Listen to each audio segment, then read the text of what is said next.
자, 여러분 그 경영학의 대가가 누구죠? 경영학의 아버지라고 불리는 사람이 있어요. 어떤 책을 보든지 간에 경영학, 현대 경영학이라면 이 사람을 빼놓고 이야기를 할 수가 없어요. 그렇죠. 피터 드러커. 이름은 되게 많이 들어보셨죠? 너무 쉬워서 지금 당황하셨어. 되게 어려운 대답을 생각을 했는데, 피터 드러커의 책을 혹시 몇 권이나 읽어보셨어요? 많이 읽어보셨어요? 한 권 읽다 말았어요. 피터 드러커가 경영에 대해서 굉장히 책을 많이 썼죠. 근데 그 중에서도 비영리 조직의 경영이라는 책, 비영리 단체의 경영이라는 책을 썼어요. 그 책도 되게 유명한 책인데, 워낙에 유명한 책들을 많이 썼으니까 장수하시면서 책도 많이 쓰셨죠. 근데 그랬던 책 중에 하나인데, 피터 드러커의 책을 전체적으로 보다 보면은 공통점이 있어요. 피터 드러커가 내고 싶은 목소리가 있어요. 근데 그 중에 첫 번째가 뭐냐면, 첫 번째는 비영리 조직이든 영리 조직이든 상관없이 성과에 포커스를 둬라라는 게 피터 드러커가 어느 책에서나 상관없이 항상 목소리를 내는 거예요.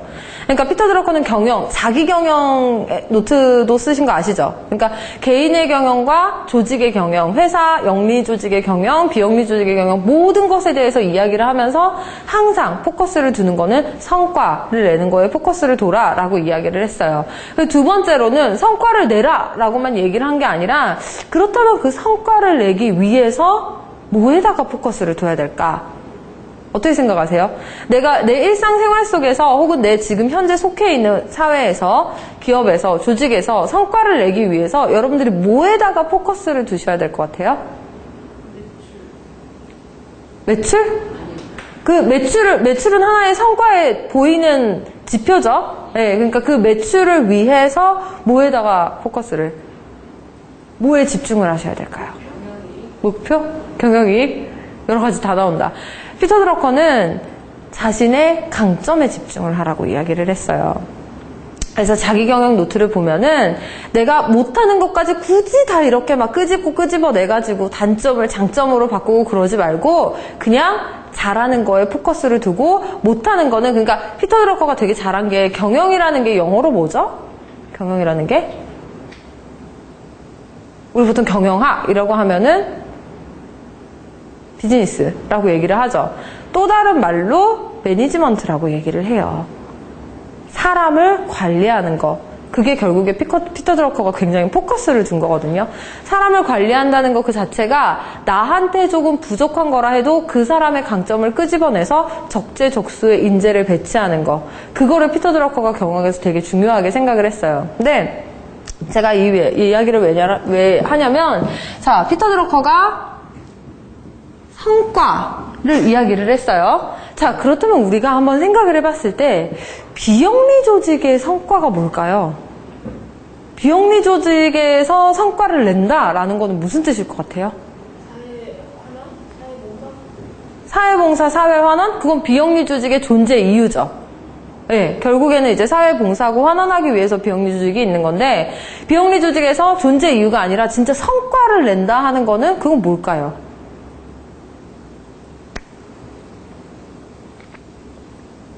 소비자보호원. 소비자보호원의 성과를 잘 낸다 하면 뭘까요? 고발이 많이 들어오는 게 아니라 그거를 클레임을 처리를 해서 고발이, 그렇죠, 적게 들어오는 게 성과를 내는 거예요. 아, 안경 되게 이쁘다. 네. 성과를 적게 내는 게 비영리 조직의 성과예요. 그 소비자고발원의 실제 성과라는 거야. 근데 소비자 고발원의 고발이 줄어들게 됐어요. 그럼 소비자 고발원이 있을 필요가 있나요? 없어요. 존재성이 헷갈리게 돼. 이러면 이제 헷갈리게 되는 거야. 과연 이제 뭘까? 우리는 뭐를 해야 될까? 이게 궁금하기 시작을 한 거예요. 자, 그렇다면 우리가 한번 돌려서 생각을 해볼게요. 비영리 조직의 성과를 우리가 잘 모르겠으면 영리 조직에서 성과를 내는 건 뭐예요, 여러분? 수익 창출이지. 이익 창출이에요. 그럼 우리가 보통 이야기를 할 때 영리 조직한테 사회 환원을 해야 된다라고 이야기를 되게 많이 하죠. 그래서 2000년대에 들어서 사회 환원, 사회 공헌이라는 명목하에 막 되게 이렇게 뭔가 포커스를 두기 시작을 했어요. 그러면 영리 조직, 여러분들이 생각을 했을 때 영리 조직에서 사회에 환원하는 게 뭐인 것 같아요? 사회에 환원하는 방법들이 뭐가 있을까요? 그렇지, 일자리 창출. 가장 대표적인 게 일자리 창출. 또 제가 이 강의를 하러 비영리조직에 갔을 때 그때 그 복지회관에 갔었는데 그쪽에서 그 얘기 하더라고요. 세금을 많이 내죠 라고 이야기를 하더라고요. 그게 이제 세금을 많이 냈을 때 국가에서 또 사실 비영리조직으로 지원이 되잖아요. 그러니까 결국에 돌고 도는 그런 거를 이야기를 하는데, 결국에 영리조직이라는 거는 걔네들이 사회환원하는 거는 딱 한 가지예요. 그냥 안 망하는 거. 망하지 않아야지 일자리를 계속 창출을 하지. 자기네가 힘들면 사람을 잘릴 거 아니에요. 그쵸? 그러니까 계속 자기네가 운영을 잘해서 망하지 않고 사람들을 계속 일자리를 창출을 해놓고 또 지네가 돈을 많이 벌어야지 또 세금을 또 많이 낼 거 아니에요.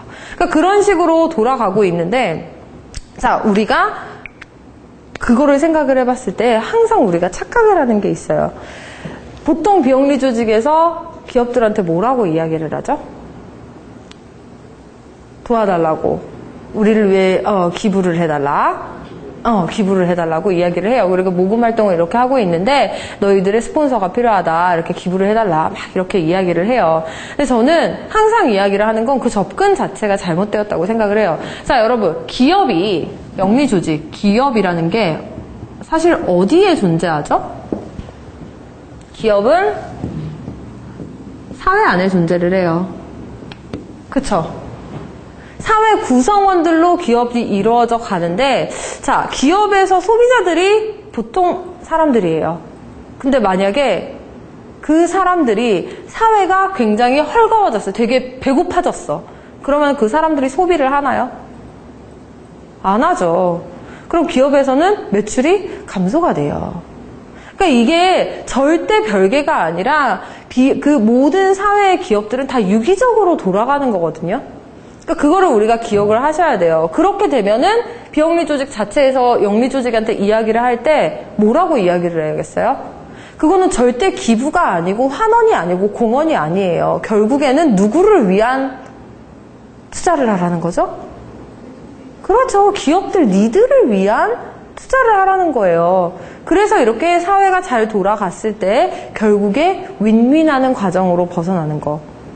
그 과정을 이끌어야 되는데 그 시각 자체를 변화를 하지 않고 계속 이제 달라고 하다 보니까 어떻게 돼요? 시장 경제는 더욱더 커져만 가는데 비영리조직 가면 갈수록 늘어나고 있죠. 되게 많아졌어요. 우리가 상상을 초월할 만큼 비영리조직이 되게 개수가 많아졌어요. 국가에서 인증한 것도 있고 그렇지 않은 것도 있고 굉장히 수가 많아졌어요. 그렇게 되다 보면은 언제나 경쟁자가 많아지게 되면은 진짜 어떤 사람이 살아남죠?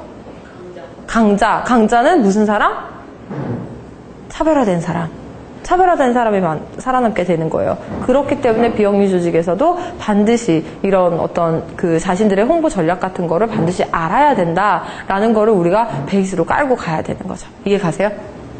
자, 그래서 우리가 제가 요새 운동을 했더니 다리가 아파갖고 운동을 끝까지 해야 되는데 하다가 지금 중간에 살짝 있는 관계여가지고 좀 다리가 많이 아파요. 네.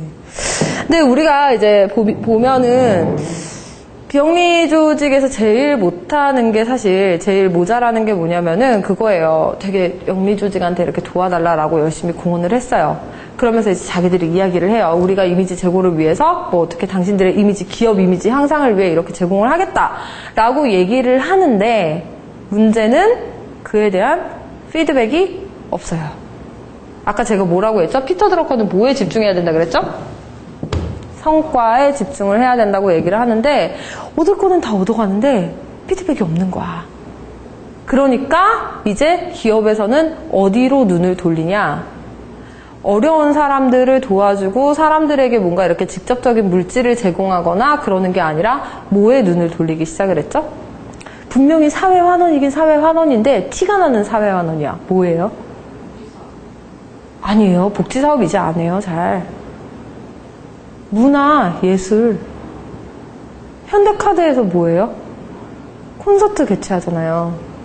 외국에서 사람들 데려다가 현대카드를 사용할 수 있는 자기네 고객들에게 제공할 수 있는, 하지만 그것도 분명히 사회 활동 중에 하나거든요. 그러니까 추세가 이렇게 변해가는 거예요. 그래서 그거를 사람들이 끝까지 언제까지나 도와줄 거라고 생각을 하고만 있으면은 정말 그거는 도태된다는 거를 우리가 알아야 돼요.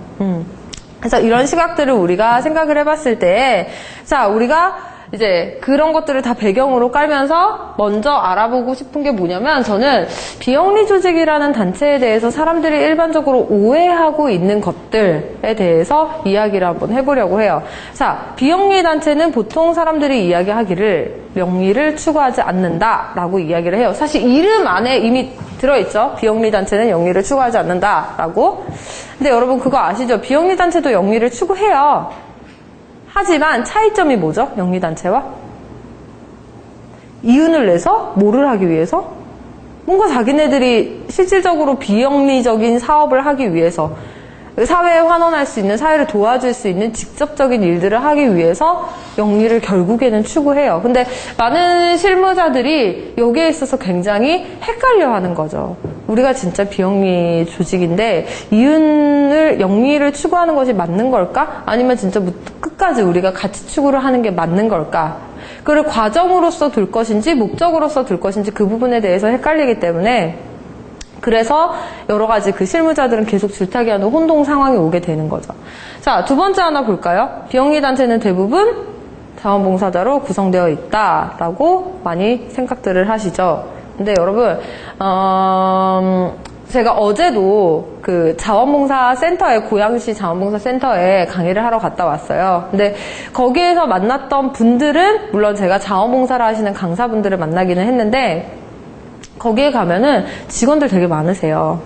그 센터를 운영하시는 직원들이 되게 많으세요. 근데 그리고 그분들이 뭐 그냥 와가지고 하시는 거냐? 절대 아니고, 자원봉사자분들도 퀄리티가 되게 높으세요. 진짜 우리가 그냥 생각하는 그런 수준이 아니라 굉장히 있으신 분들인데 오셔가지고 자원봉사를 하세요. 그 이유가 뭐죠? 돈을 안 받기 때문에 진짜 정말 자기가 하고 싶은 분들이 오셔서 하시는 거예요. 근데 요새 이제 그 분야에 자원봉사 하시는 분들의 살아있는 이야기를 듣다 보니까 요새 많이 어려워지는 게 뭐냐면, 자원봉사에도 대가를 지불하는 자원봉사가 점점 생기기 시작을 한대요. 그래서 국가에서 운영을 하는 그 행사 같은 경우에는 이제 단순하게 뭐 식비를 제공한다, 교통비를 제공한다, 이게 아니라 약간 일당 개념으로 주다 보니까 실제로 자원봉사를 하나의 대체 직업으로 생각하시는 분들이 생긴다고 얘기를 하더라고요. 근데 그러면은 순수하게 자원봉사를 하고자 하는 사람들에게는 굉장한 타격이 되는 거겠죠. 그래서 예전에 어떤 사례가 있었냐면은, 그때 그 어디 영화진흥원 이런 쪽에서 사람을 고용을 해야 되는데 걔네가 예산이 40만 원밖에 없었대요. 40만 원. 40만 원을 가지고 누구를 고용하겠어요. 사람이 아무리 계속 걸어놓는다 해도 오지를 않는 거야. 그리고 온다 해도 되게 책임감 없이, 돈도 40만 원밖에 안 받으니까 책임감 없이 되게 그냥 조금 일하다가 그냥 가버리는 거예요. 그래서 그런 상황들을 어떻게 이겨낼까 하다가 이제 머리를 써서 아예 돈을 제공을 하지를 않았어요. 아예 돈을 주지 않고 뭐를 했냐? 이유를, 명분을 주기 시작을 했어요. 그 일을 그 영화진흥원에서 진행을 해야 되는데 그 진행하는 데에 대한 명분을 게재를 했어요. 그랬더니 7명의 사람들이 왔었는데 그 7명이 다 퀄리티가 완전. 그래서 결국에 고용됐던 사람은, 같이 일을 하시게 된 분은 KT에서 임원 하시다가 그만두신 분. 그러니까 이제 정년 퇴임하시고 오신 분이 오신 거예요. 그러니까 KT에서 되게 높게까지 있다 보니까 그 사람이 옴으로써 또 누가 오죠? 막 밑에 사람들도 막 이렇게 같이 오게 되죠. 그리고 돈이 없어. 거기에서 일을 진행하는데 돈이 없어. 그럼 막 그분이 막 자기 돈도 가지고 오는 거야. 왜? 자기는 너무 재밌거든요. 이걸 돈 벌려고 하는 게 아니거든요. 그래서 항상 보면은 인재들은 물론 돈을 따라가죠. 물론 돈을 따라가요. 근데 진짜 인재들은, 저희 대표님이 이렇게 얘기하더라고요. 진짜 인재들은 돈을 따라가지 않는데요. 왜? 부모님한테 돈이 많거든. 아빠가 돈이 많거든. 그렇게 되다 보니까 이제 그렇게 얘기하시는 거지. 너 굳이 돈은 벌어오지 않아도 된다. 네가 하고 싶은 일을 해라. 라고 하다 보니까 정말 자기가 꿈을 찾아서 가게 되는 거고, 하고 싶은 거를 하게 되는 거고, 의미를 두게 되는 거죠. 이유를 찾아서 가고, 그리고 그 자리에서 또 뭐가 있죠? 배울 점이 있으면은 계속 거기에 남아있게 되는 거죠. 그래서 우리가 생각을 했을 때 비영리단체는 대부분 자원봉사자로 구성되어 있다라는 생각은 정말 아닌 거예요. 특히 자원봉사자 중에서도 뭔가 낮은 퀄리티의 자원봉사자들로 구성되어 있다라는 것 자체가 비영리 조직의 굉장히 큰 오해라는 거를 아시면 되고, 또 하나 비영리 단체는 사업단체가 아니라 봉사단체이다. 비영리 조직 하면은 우리는 보통 일반적으로 생각하는 게 봉사죠. 자원봉사, 사람들 나와가지고 도와주고, 뭐 힘든 사람들한테 김치 제공해주고, 할아버지, 할머니들, 막 이렇게 독거노인들 가서 봉사 머리 깎아주고, 손톱 깎아주고, 재미있게 해주고, 이러는 거 많이 생각을 하죠. 네. 근데 그게 아니라, 여러분 비영리 단체가 얼마나 큰지 혹시 아세요? 적십자. 규모 엄청나게 크죠? 우리나라를 좌지우지하는 게 새마을분여회래요. 새마을분여회 비영리 단체입니다. 근데 돈이 없을까요? 돈 완전 많아요. 아시죠? 종교도 사실 비영리 조직 중에 하나죠. 네, 기독교도 그렇고 천주교도 그렇고 다 비영리 조직 중에 하나예요. 불교 역시도 마찬가지고. 돈 완전 많아요. 그쵸? 네. 그러니까 사실 우리가 만날 수 있는 이 세상의 가장 큰 비영리 조직이 뭔지 아세요? 우리나라예요, 우리나라. 국가가 영리 조직인가요? 우리가 속해 있는 사회의 가장 큰 사회가 우리 국가잖아요. 네. 근데 국가가 영리 조직이 아니에요. 그러니까 우리가 비영리 조직이라는 거를 되게 작게 생각을 하고 되게 우리 한계 속에 국한해서 만들어 놓는데, 저는 거의 한 10개의 조직이 있다면은 사실 거기에서 7개 이상은 저는 비영리 조직이라고 생각을 해요. 네.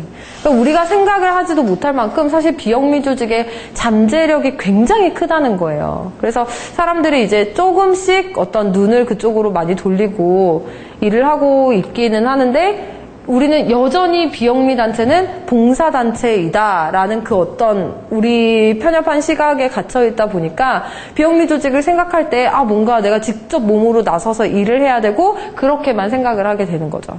네. 또 다른 거, 비영리 조직의 운영 자금은 보통 모금과 기부로 확보된다라고 많이 생각을 하시죠. 자, 우리나라 같은 경우에는 미국에서 제가 봤던 프로그램 중에 하나인데, 미국에서는 애들한테 한국어로 얘기하자면 약간 걸스카웃이나 뭐 아람단 이런 거 같은 거인 것 같아요. 그 애들한테 과자를 팔아오게 해요. 아세요 혹시? 우리 한국에서도 그러나?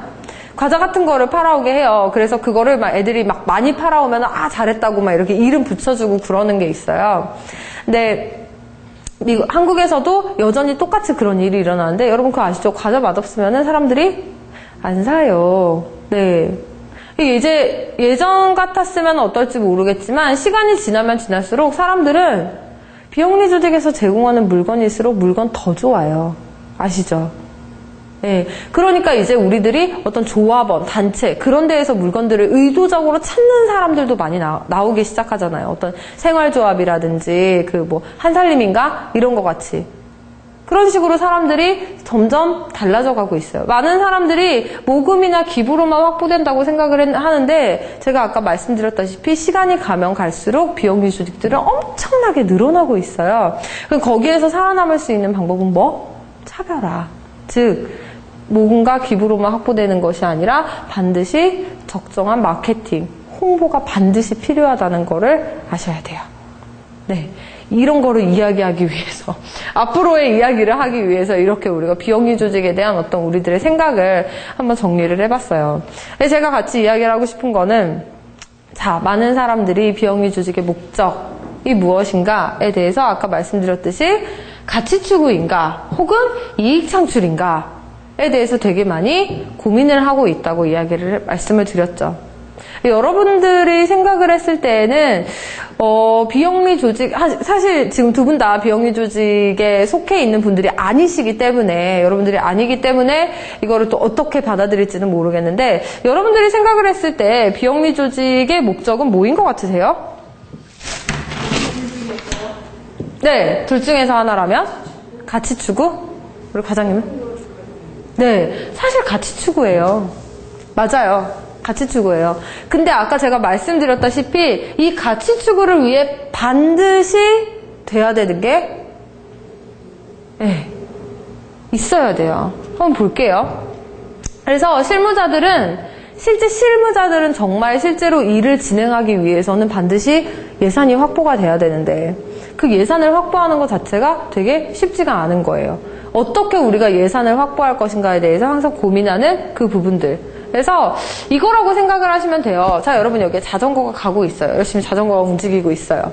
자전거의 방향을 제시를 해주는 거는 어디죠?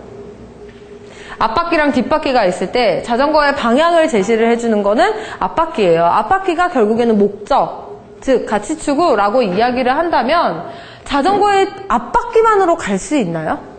없어요. 반드시 뒤에서 페달을 돌려서 움직여주는 그런 어떤 에너지원이 반드시 필요하다는 것. 즉 비영리 조직에게 있어서 홍보는 이제는 더 이상 선택이 아니라 필수인 상황이 분명히 되었습니다. 그래서 이거예요. 자, 여기에 불이 있어요. 불이 활활 타오르기 위해서는 뭐가 필요하죠? 뭐가? 연료. 연료가 필요하죠. 산소와 연료가 필요해요. 이제 비영리 조직에서 정말 그 어떤 뛰어난 그 열정을 태우기 위해서 반드시 필요한 게 바로 이 땔감이 되어주는 거라는 거를 우리들이 기억을 해야 돼요. 그래서 우리가 디테일하게 이제 홍보와 광고에 대해서 생각을 할 때 제가 비영리 조직의 광고 전략이라고 얘기하지 않고 비영리 조직의 홍보 전략이라고 이야기를 했었죠. 홍보랑 광고는 명백하게 다릅니다. 홍보라는 거는 명사로는 이제 뭐 널리 알림, 영어로는 public relations래요. PR이에요. PR. 왜 PR? 그리고 요새 사람들이 이야기하는 게 이제 홍보라는 건 피할 거 피하고 알릴 건 알려야 된다라고 이야기를 하는데 사실 그것도 시간이 지나면서 달라지기 시작을 했어요. 같이 이야기를 해보도록 할게요. 자, 일반적으로 특정 조직이 자신의 행동, 주장 등에 관해서 일반 공중과 쌍방향 커뮤니케이션을 행해서 기업과 공중 사이의 상호 협의를 형성하는 활동을 PR, 즉 홍보라고 이야기를 해요. 집중해야 될 거. 어디? 무슨 방향 커뮤니케이션? 쌍방향 커뮤니케이션. 절대 일방적인 커뮤니케이션이 아니라 쌍방향 커뮤니케이션이에요. 왜 그러는지 한번 광고와 홍보의 두 개의 관점에서 한번 볼게요. 광고는 원웨이 커뮤니케이션이에요. 우리가 일반적으로 생각했을 때 광고라는 거는 자, TV에서 광고를 이렇게 딱 싸요. 최근에 봤던 광고 중에 여러분 제일 인상적인 광고가 뭐세요? KT? 아, 국악하는 여자. 국악소녀 계속 나와가지고 귀에 막 맴돌죠. 네, 듣기 싫으세요? 네, 좋아요. 근데 KT, 이렇게 광고를 딱딱 때리는데, 봐봐요. 우리 김현수님은 듣기가 싫어. 근데 어때요? 나와요. 계속 나와. 쌍방향 커뮤니케이션, 나 그거 듣기 싫어. 그랬을 때 안 해줘야 되는데, 그게 아니야. 계속 나와요. 왜? 광고는 원웨이거든. 원웨이 커뮤니케이션, 내가 선택을 할 수 있는 게 아니라 그냥 기업에서 일방적으로 계속 쏟아내는 하나의 커뮤니케이션이에요. 그쵸? 근데 홍보는 원웨이가 아니라 아까 제가 말씀드렸듯이 쌍방향, 투웨이 커뮤니케이션이에요. 그래서 이제 뒤에서 말씀을 드리겠지만 홍보라는 거는 반드시 대중이 있어서 우리가 이야기를 했을 때 그 대중의 반응을 같이 얻어서 계속 피드백을 통해 이미지를 형성해 가는 거. 그럼으로써 우리 그 브랜드를 조금씩 알리게 되는, 홍보를 하게 되는 그런 방법을 이야기를 합니다. 또 하나의 차이점을 보면은 광고는 단기간 동안의 메시지를 전달을 해요. 하나의 광고가 막 1년 동안 나오는 거 보셨어요? 1년 동안 똑같은 광고 나오는 거 보셨어요? 근데 컨셉이 같다 뿐이지 계속 이렇게 달라지죠? 네, 진짜 옛날 얘기하시는 것 같아. 김혜자 미연 나는 생각도 안 나. 생각나세요?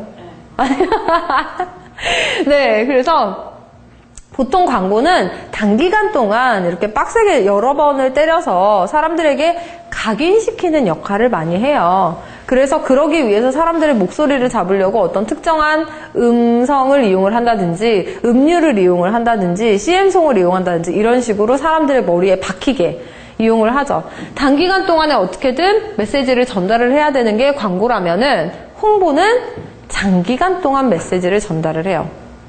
절대 단타의 쇼부를 보는 게 아니라 되게 긴 시간 동안을 통해서 사람들에게 이야기를 전달을 하고 우리를 알리는 게 그게 홍보라는 겁니다. 자, 그리고 광고는 목적이 이거예요. 결국엔 바이미 나를 사주세요. 어떤 기업에서 광고를 할 때 목적은 우리 제품을 사용을 해주세요. 바이미라면은 홍보의 목적은 약간 달라요. 하나의 쉽게 얘기하자면 로열티를 형성을 하고자 하는 목적. 네, 기업과 어떤 고객들 간에 그 조직과 고객들 고객들 사이에 어떤 서로 간의 로열티, 그러니까 의리를 하나의 형성을 하게 되는 거예요. 그래서 목적 자체가 광고와 홍보는 굉장히 많이 달라져요. 홍보는 나를 사랑해주고 우리를 신뢰하도록 믿어주세요 라고 이야기를 하는 거고, 절대 여러분도 아시겠지만 신뢰는 절대 단기간에 형성이 되지 않죠. 굉장히 긴 시간을 거쳐서 사람들이 들어가야 되는 겁니다. 그래서 자, 비영리 조직에 있어서 홍보라는 건 쉽게 얘기하자면 이거예요. 자, 여러분 브랜드 아이덴티티가 뭐죠? 브랜드 아이덴티티는 뭔가요? 그렇죠. 가치관이라기보다는 기업에서 내고자 하는 색깔이에요. 우리 회사에서 나는 이런 정체성을 가지고 사람들에게 알려요. 예를 들자면 삼성 하면은 가장 떠올랐던 브랜드 아이덴티티가 원래 뭐였었는지 아세요? 1등 기업이었었죠. 항상 1등 기업이라는 이미지를 되게 많이 중요하게 하면서 사람들에게 모든 광고를 떨릴 때 역시 우린 최고 1등을 이야기를 했어요. 그랬는데 소비자가 받아들이는 거. 지네들은 브랜드 아이덴티티를 계속 때리는데 소비자들이 받아들이는 이미지가 또 있어요. 그러니까 이거는 상정에서 계속 내보내는 이미지와 상관없이 소비자들이 어떻게 생각하는 것까지 기업이 왔다 갔다 할 수는 없잖아요. 그쵸? 그래서 소비자들이 생각하는 그런 이미지가 있어요. 그게 뭐였었죠? 맨날 1등 하니까 재수 없다 라는 거였어. 그러면 여러분 여기에 소통이 이루어졌나요? 안 이루어졌어요. 삼성에서는 생각을 하는 게 있는데 우리는 되게 1등 기업이다 하고 있었는데 정작 사람들은 받아들이기에는 그래 니 잘났다. 그래서 커뮤니케이션이 이루어지지 않았어요. 그래서 삼성이 새로운 컨셉을 내놨었죠. 한동안 엄청나게 유행했던 거. 또 하나의 가족 삼성이라고 이야기를 했었죠. 네, 그래서 이제 그 소비자들의 이야기를 같이 듣고 나서 이거를 브랜드 커뮤니케이션이라고 이야기를 해요. 근데 비영리 조직에서 홍보를 위해서 반드시 선행이 돼야 되는 게 결국에 이 과정이라는 거를 아셔야 돼요. 사람들이 비영리 조직에 대해서 아까 우리 그 오해에 대해서 얘기를 했지만 가지고 있는 편견들이 너무너무 많아요. 내 의도와 상관없이 그거는 뭐예요? 사람들이 결국에는 그 비영리 조직과 함께 걸어가야 되는 사람들이 가지고 있는 이미지. 근데 비영리 조직은 그게 아니라 자기네는 다른 색깔을 내고 있는데 이 소통이 안 되는 거죠. 그래서 이 커뮤니케이션을 이루어주는 게 결국에 비영리 조직의 홍보. 즉 결과적으로 보았을 때 어떻게 하면 사람들에게 긍정적인 고정관념을 심어줄 수 있을까가 홍보의 핵심이라는 거예요. 어떻게 하면은 우리 조직에 있어서 이거는 사실 비영리 조직뿐만이 아니라 모든 조직에 다 해당이 되는 거예요. 어떻게 하면은 사람들에게 긍정적인 영향을 심어주어서 고정관념을 심어줌으로써 우리 조직을 생각을 했을 때 한 번이라도 love me, trust me 할 수 있는 상황을 우리가 만들 수 있을 것인가. 그게 결국에는 홍보의 핵심이라는 거죠. 근데 시간이 지나면 지날수록 홍보의 방향이 되게 여러 가지가 생겨요. 그래서 그거를 보면은 이제 PR 1.0의 시대, 2.0, 3.0으로 이야기를 하고 있는데, 한번 PR 1.0의 시대는 쉽게 얘기하자면 그냥 우리가 알고 있는 시대예요. 어떤 거냐면 이런 것들. 지금도 존재하고 있는 이런 거. 아시죠? TV 매체들을 활용한 것들을 PR 1.0의 시대라고 이야기를 해요. TV 혹은 신문, 광고 매체.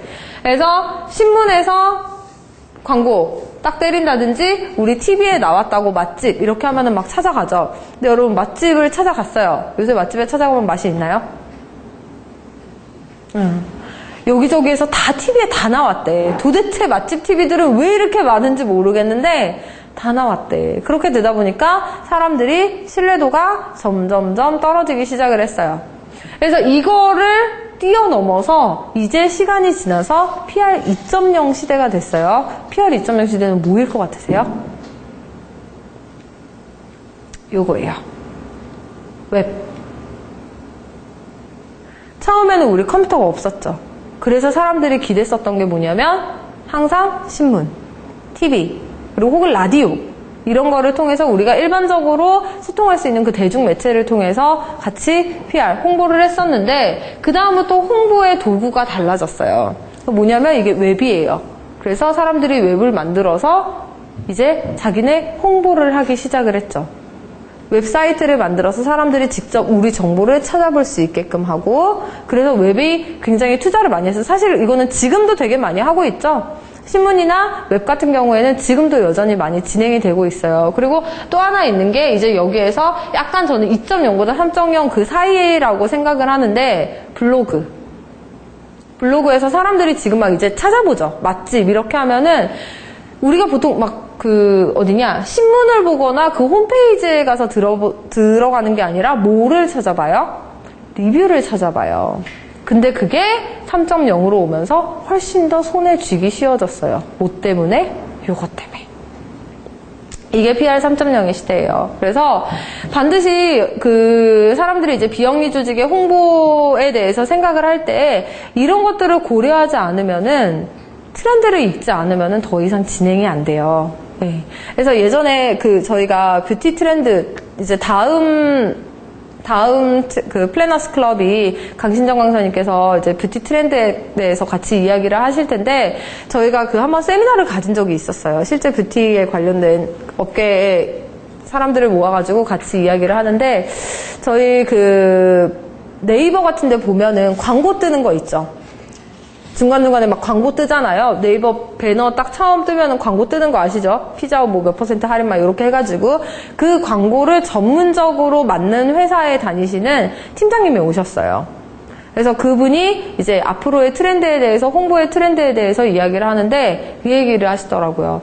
모바일이 핵심이라고 이야기를 하시더라고요. 그래서 여러분들도 이제 혹여라도 이렇게 우리 회사에서 혹은 여러분들 개인적으로라도 홍보를 할 일이 있으면은 이제는 모바일이 핵심이라는 거를 반드시 기억을 해두세요. 단지 뭐 페이스북, 트위터 같은 그런 SNS뿐만이 아니라 이제는 처음에는 글이었었는데 글에서 이미지로 넘어가고 이미지에서 이제 동영상으로 넘어갔어요. 그래서 모든 거를 동영상으로 남기고 사람들이 영상을 보면서 즐거워할 수 있도록 그리고 유튜브가 굉장히 잘 구현되어 있잖아요. 그리고 어느 웹에서나 유튜브는 다 돌아갈 수 있도록 되어 있거든요. 그래서 모바일 같은 경우에는 플래시가 지원이 안 되는 모바일이 되게 많아요.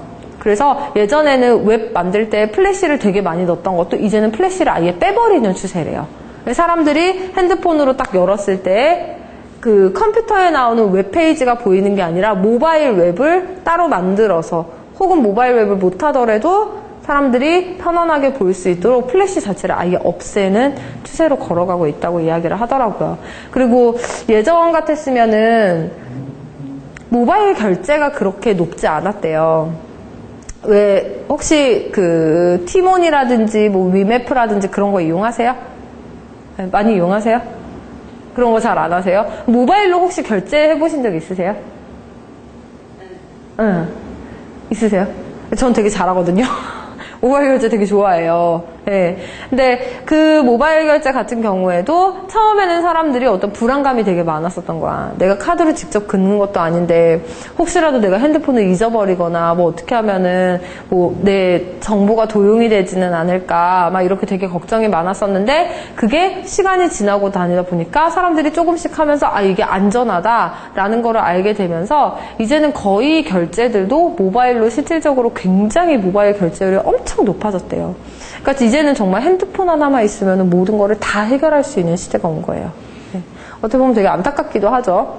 그래서 특히 저는 학생들에게 있어서만큼은 스마트폰은 진짜 쥐약이라고 생각을 하는데 자제분 있으세요? 없으세요? 자제분이 있으면은 투지폰을 지어줘야 돼. 투지폰. 3G는 절대 안 돼. 핸드폰, 스마트폰 말고 투지폰을 지어주는 걸로. 네, 근데 어쨌든 이렇게 시간이 지나면 지날수록 어떤 PR의 도구도 점점 변해가기 시작을 했어요. 근데 우리가 기억을 해야 될 거는 PR 1.0이든 2.0이든 3.0이든 상관없이 이거를 다 뛰어넘어서 우리가 진짜 알아야 되는 건 사람들의 기억에 남아야 된다는 거죠. 네. 근데 어떻게 하면은 기억에 남을 수 있을까요? 세 가지 조건이 있어요. 자, 여러분들이 뭔가를 들었을 때 어떤 뭔가를 접했을 때 여러분들이 일상생활에서 만나는 그 수많은 것들 중에 뭔가 기억에 남는 게 있어요. 그럼 그것들의 공통점이 뭐라고 생각을 하세요? 네, 공통점. 수많은 사람들을 만났는데 유난히 기억에 남는 사람이 있어. 그쵸? 네. 그 사람들이 기억에 남는 이유가 뭐라고 생각하세요? 독특하다. 그렇지. 차별화. 다르다. 또.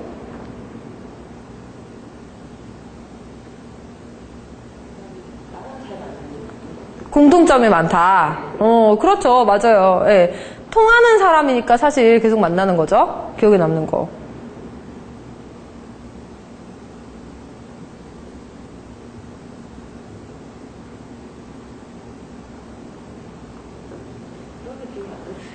우리 김현수님은 어떠세요? 기억에 남는 거. 누군가의 기억에 남기 위한 조건은 뭐가 있을까? 어떻게 해야지 내가 기억에 남을 수 있을까? 내가 하지 못했던 거에 대한 갈망의 열망은 뭐가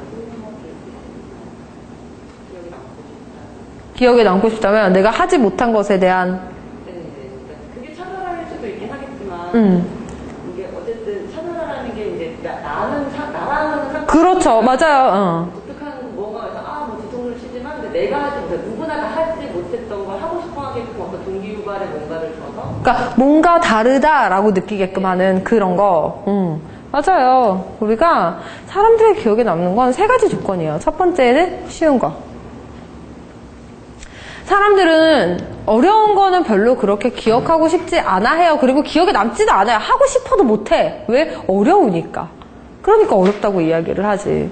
쉬운 거. 두 번째는 강한 거. 임팩트가 있는 거를 사람들이 기억에 남아 해요.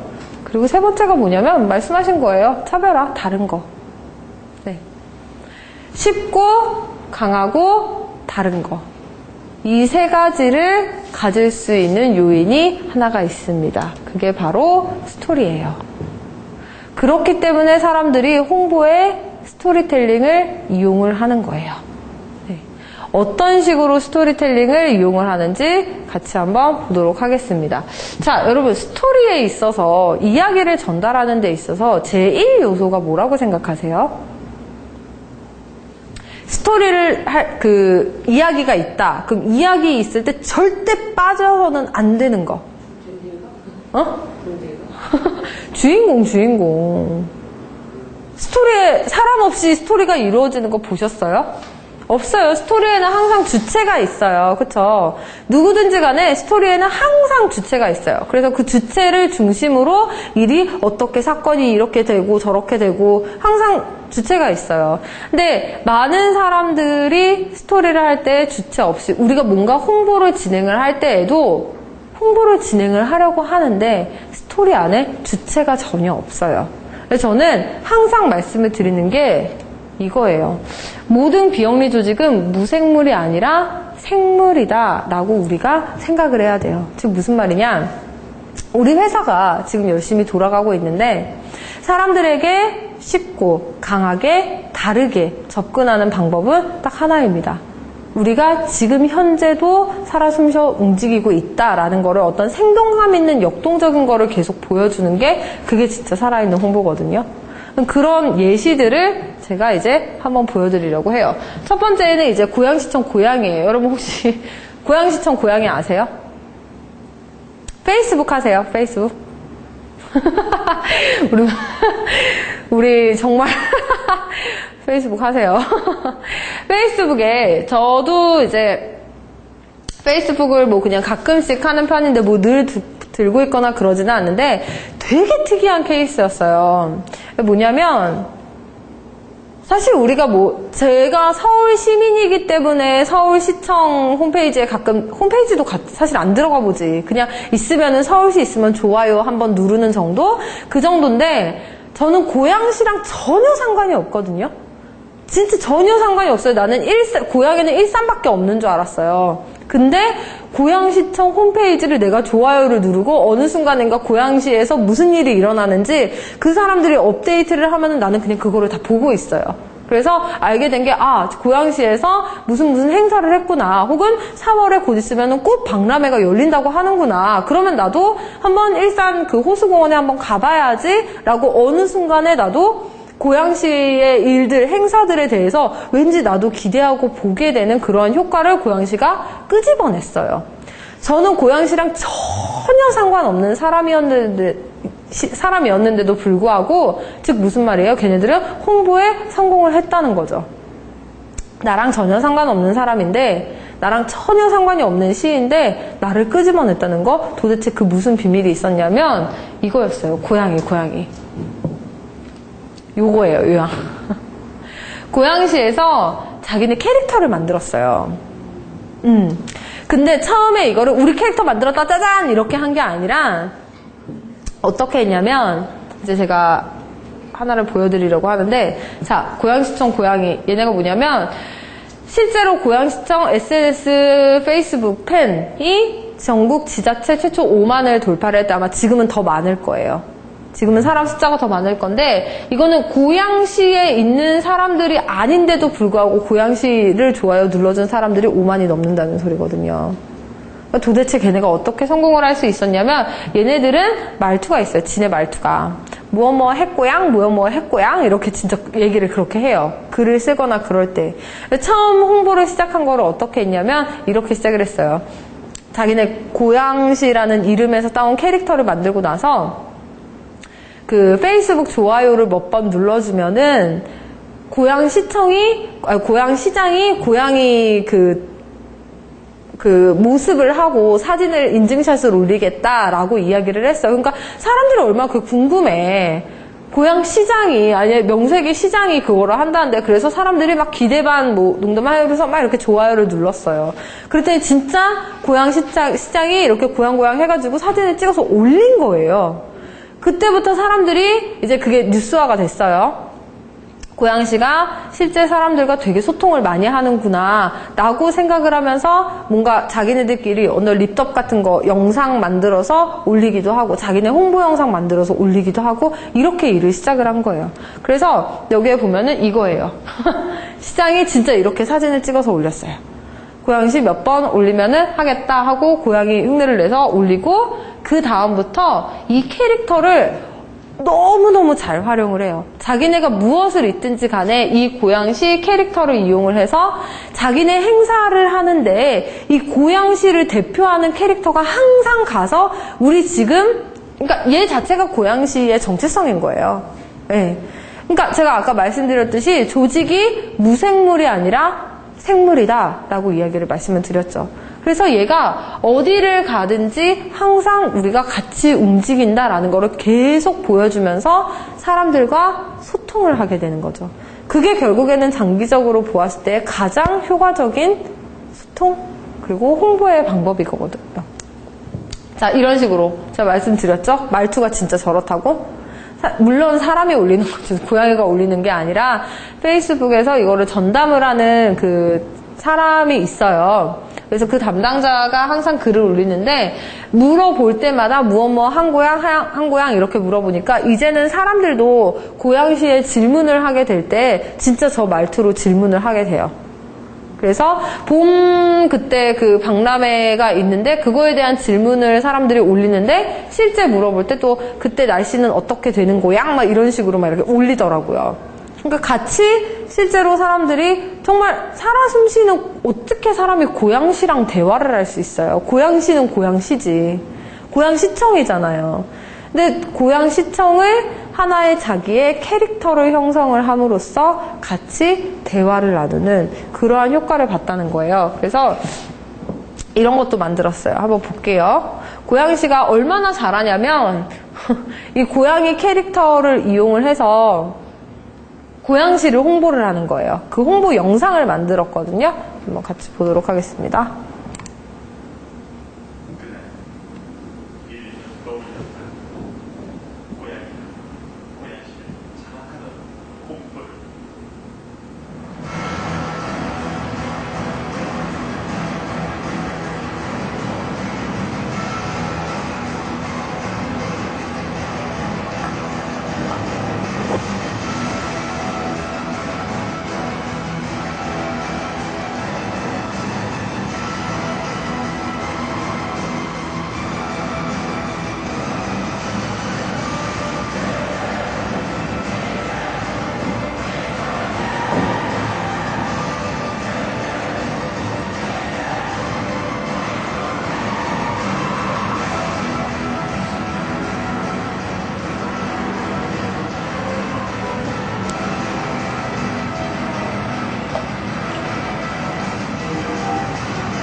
네, 이렇게 만들었어요.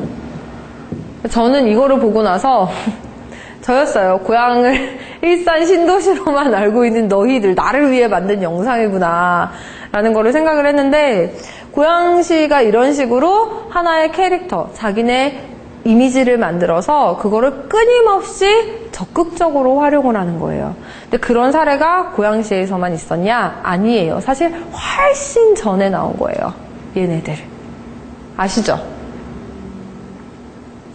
광고 CF에 엄청 많이 나와요. 그리고 막 여러분들의 걱정은 걱정 인형에게 맡기세요. 막 이러면서 CF 되게 많이 나왔던 거 기억하시죠? 그래서 메리츠 화재에서 사실 어떻게 보면 화재를 어떻게 설명할 거예요? 메리츠 화재, 보험사인데 그거를 사람들에게 어떻게 접근을 할 거냐는 거죠. 근데 메리츠 화재 같은 경우에는 각각의 캐릭터 인형을 만들어서 이거를 자기네 하나의 정체성으로 삼은 거예요.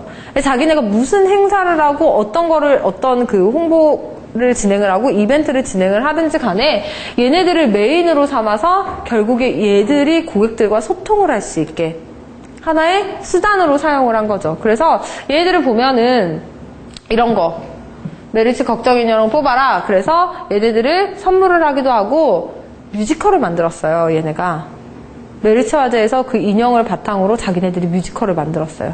그래서 사람들한테 보여주는 거예요. 또 하나 이런 게임 같은 것도 만들어서, 그러니까 되게 우리가 일반적으로 생각을 했을 때 제가 만약에 광고라는 측면으로 접했다면 여러분 이게 과연 무슨 의미가 있을까요? 광고는 뭐예요? 결국에는 보험한 사람이라도 더 들게 만드는 거잖아요. 단기적으로 봐야 되는 건데 이건 너무 길어요. 그쵸? 이거 해가지고 도대체 뭘 할 건데. 근데 아이들에게 장기적으로 보았을 때 메리츠 화재에 대한 어떤 친근감, 말 그대로 아까 제가 말씀드렸듯이 바이미가 아니라 러브미, 트러스트미를 형성을 하는 하나의 과정, 그거를 이용을 함으로써 적극적으로 홍보를 하게 되는 거죠. 그래서 이런 식으로 캐릭터화해서 어떤 스토리의 핵심으로 삼음으로써 어떤 이야기를 진행을 하든지 간에 그 중심에 있을 수 있도록 하는 게 홍보의 핵심이에요. 그래서 우리가 세 번째로는 이제 성과를 창출하는 홍보를 위한 전략을 보려고 하는데 5분 동안 쉬시고 네, 저도 마이크 이거를 갈고 그리고 나서 다시 진행을 하도록 하겠습니다. 네, 그래서 우리가 이제 성과를 창출하는 홍보를 위한 전략을 보려고 하는데 자, 여러분 전략이라는 용어는 원래 어디에서 나온 거죠? 전략. 전쟁에서 나온 거죠. 네, 전쟁에서 쓰는 용어가 전략이죠. 전쟁의 어떤 계략이라고 해야 되나? 네, 전략이라는 단어 자체가 그렇다면은 전쟁에서 나왔다고 함은 뭐가 있다는 거예요?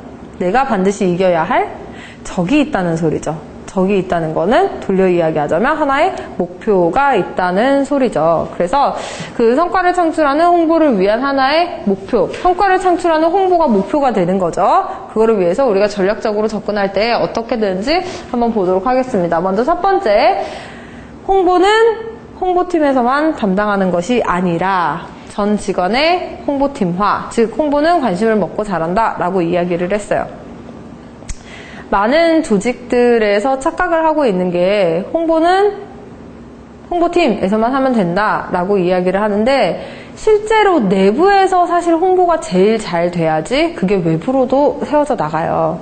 근데 내부에서 홍보가 안 되는 경우들이 너무 많아요. 즉 무슨 말이냐, 우리 조직에게 나조차도 관심이 없는 경우가 되게 많이 있어요.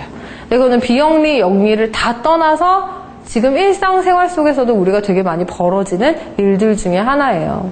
그래서 내 어떤 부서에만 집중을 하다 보니까 특별히 내 거 아닌 이상 우리 회사의 목적이라든지 어떤 설립 의도라든지 그런 거에 대해서 전혀 알지 못하고 그냥 내 할 일만 하게 되는 경우. 근데 그게 아니라 홍보라는 거는 말 그대로 진짜 모든 사람들의 관심을 먹고 자라는 거예요.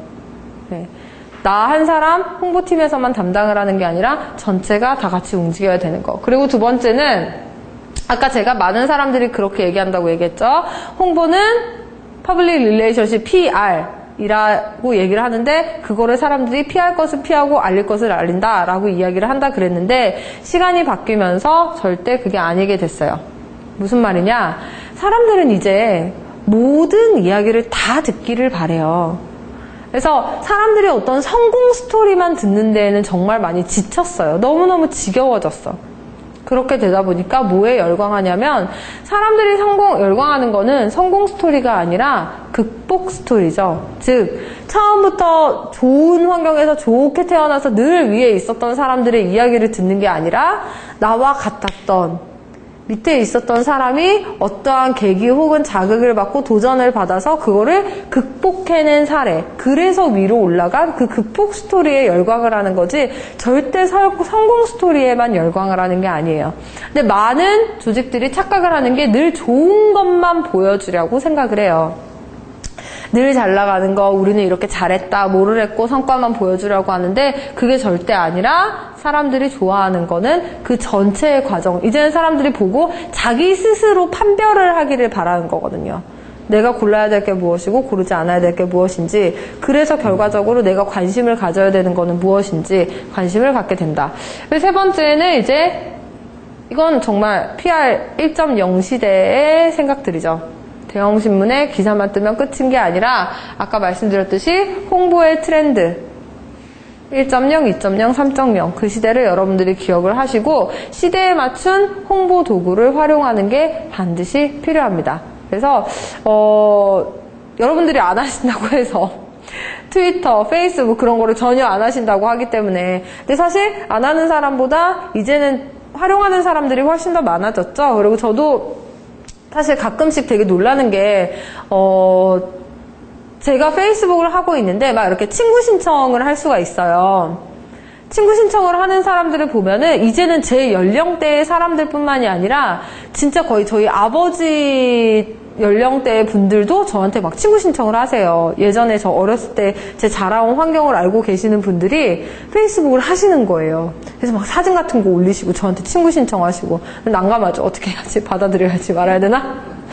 내 지금 내 삶을 보시고 괜찮으실까? 막 이렇게 생각하긴 하는데, 네. 그런 거를 보면서, 이게 단지 어떤 젊은 사람들만의 전유물이 절대 아니라, 이제는 정말 하나의 소통의, 세대를 넘나드는 소통의 도구로서 사용이 되는구나, 라는 거를 굉장히 많이 느껴요. 그래서, 홍보에 있어서도 예전처럼 여기에 우리 신문 한번 내면 돼, 잡지에 한번 나가면 돼, 이렇게 돈 왕창 투자해가지고 그렇게 되는 것보다는 이제는 홍보의 트렌드를 맞춰서 그런 홍보 도구를 적극적으로 활용하는 모습이 필요하다는 거.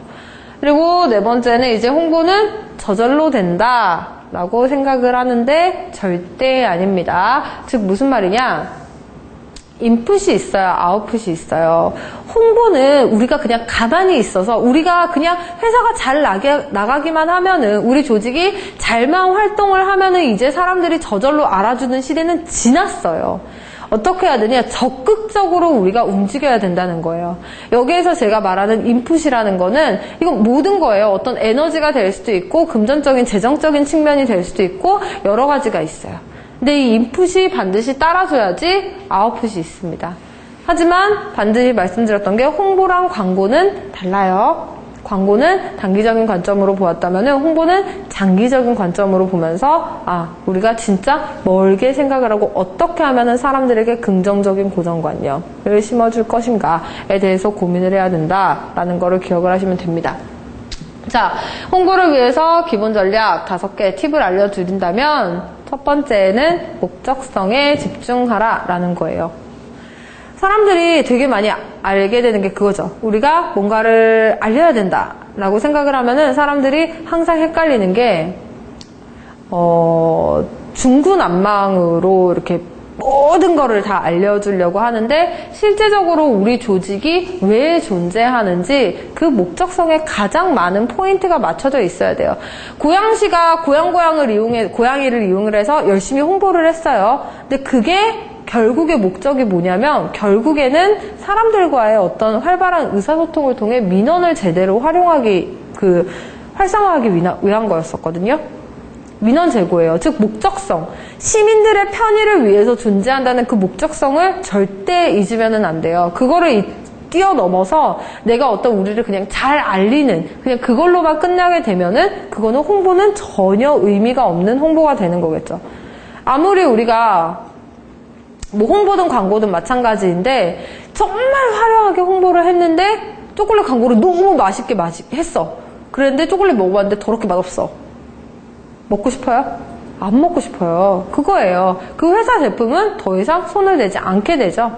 이런 거. 결국에는 기본 베이스, 내가 해야 되는 그 목적성에 집중하는 것이 우선 첫 번째 과제라는 거를 기억을 하시면 되고, 두 번째는 주변인을 정의하고 분류하라 라는 건데, 제1주변인 나예요. 이 주변인은 나에게 적극적으로 지지하는 사람이에요. 3주변인은 관망자고 4주변인은 부정적 적대자예요. 즉 무슨 말이냐? 우리가 지금 그 조직에 있어서 우리 조직을 홍보하는 데 있어서 비영리 조직이 무슨 일을 하는데 항상 긍정적인 목소리만 내는 사람들이 있는 게 절대 아닌 거 아시죠? 우리들은 좋은 일을 한다라고 생각을 하지만 그거에 따라서 또 손가락질을 하는 사람들이 분명히 있어요. 실제로 저는 그런 사람들도 되게 많이 만나고 되게 많이 보게 됐어요. 그러니까 그냥 내가 마음에 끌리면 동하면 해주면 되지 뭘 그거를 그렇게 생색을 내면서 하느냐, 결국에는 다 자기 좋자고 하는 거 아니냐라는 식으로 얘기하시는 분들도 있어요. 근데 그런 사람들을 보았을 때 그런 사람들을 모든 사람들을 하나로 묶는 게 아니라 나의 잠재적인 우리의 홍보의 대상들을 내가 적극적으로 분류를 할 수 있어야 돼요. 즉 나를 기준으로 했을 때 먼저 제2 주변인은 이미 한번 우리 조직과 함께 일을 했었고 우리 조직에 있어서 긍정적인 이미지를 가지고 있으신 분들이 계시죠. 그런 사람들을 따로. 세 번째는 이제 아직 우리 조직에 대해서 알지 못하시는 분들, 잠재적인 고객들 따로. 그리고 이 사람들은 완전히 그냥 안티인 사람들, 그 사람들 따로. 다 이렇게 구분을 해서 우리가 그거에 따른 홍보를 준비를 해야지 그냥 이 사람들은 그냥 다 통으로 놓고 나서 에비 이렇게 하면은 더 이상 안 되는 시대가 됐다는 거. 디테일의 힘이 살아서 움직여야 되는 그러한 시대가 됐어요. 그래서 반드시 우리가 프레젠테이션 할 때도 마찬가지잖아요. 제가 늘 얘기 드리는 거. 프레젠테이션 할 때도 내 청중을 먼저 누군지 확실하게 하고 해야지 더 이상 예전처럼 되게 커다란 거를 하나 던져주고 나서 니네가 알아서 해결해 라는 시대는 더 이상 갔어요. 친절한 사람들이 너무 많아졌어요. 그럼 그 사람들과 경쟁을 해서 이겨남기 위해서는 둘 중에 하나죠. 그보다 더 친절해지든지 혹은 아니면 아예 그냥 나는 다 내려놓고 차별화를 하든지. 차별화되는 거는 뭐 아니면 좋겠죠? 완전히 성공하든지 완전히 바닥을 찍든지. 여러분 그거 아시죠? 그 스티브 잡스가 아이폰을 내놓으면서 예약제로 운영을 했던 거 아시죠? 그게 굉장히 획기적인 마케팅이었다는 거 혹시 아시나요? 사람들이 아이폰을 받기 위해서 예약을 했어요. 예약을 해서 어떤 제품이 출시가 되기 전에 사람들이 예약을 했어요. 물건을 만들고 나서 사람들에게 짜잔 내보내는 게 아니라 먼저 언제 출시가 됩니다 라고 하니까 사람들이 기다리기 시작을 하는 거예요. 사람들이 기다리면서 막 줄 서가지고 대기하고 우리 그때 그러셨어요? 아이폰 4인가? 4S인가? 처음에 나왔을 때, 아이패드였었나? 어쨌든 새로운 제품이 되게 획기적인 제품이 나왔어요. 그때 촬영도 했어요, 사람들이. 같이 가가지고, 이거 내가 첫 번째 구매한 사람이다. 이렇게 기사에도 나고 그럴 정도였었거든요.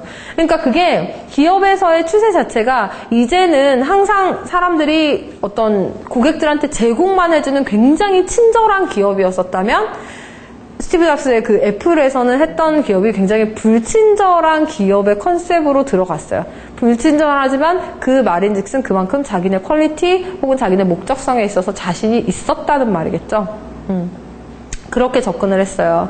그렇게 되다 보니까 전혀 다른 어떤 시장이 창출이 되고 사람들이 제품에 관한 관심도 자체가 그 전과는 완전히 차원이 달라진 거죠. 예전에는 기업에서 사주세요 했다라면은 이제는 무슨 어떻게 됐죠? 우리가 니네 거를 사서 기다리고 이렇게 되는.